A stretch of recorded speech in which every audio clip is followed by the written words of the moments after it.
Daily life in Japan. Konnichiwa! For today's video, banding muna kami ng bunso ko.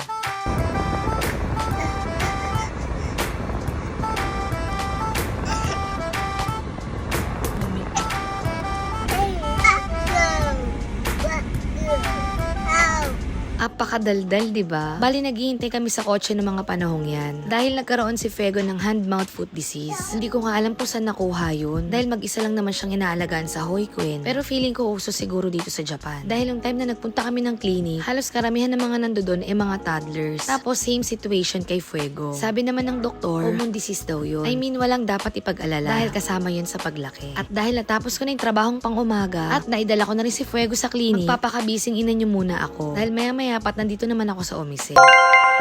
O, di ba parang hindi napagod ng buong araw? Tapos pumarty lang ng malala. Charot. Syempre, work pa rin for today's video. Ito lang ang kagandahan dito sa Japan. Sobrang daming opportunities na naghihintay sa'yo. Nasa sayo na lang yan kung mag-iinarte ka sa trabaho. As long as malakas ka, kaya ng katawan mo, hindi ka maarte, yung trabaho na mismo ang lalapit sa'yo. Yung tipong may trabaho ka na sa umaga, may trabaho ka sa gabi, tapos may sideline ka pa. Basta pagsikapan lang natin lahat ng mga ginagawa natin sa buhay. Para na rin sa better future ng mga Junakis natin. O, di ba ang bongga, ganito lang yung ginagawa namin sa Omise. Sasabayan mo lang kumanta yung guest, titimpla ka ng drinks, chika-chika ng very light. Tapos ayan, bayad na yung per ora mo dyan. Iba pa yung tip na makukuha mo.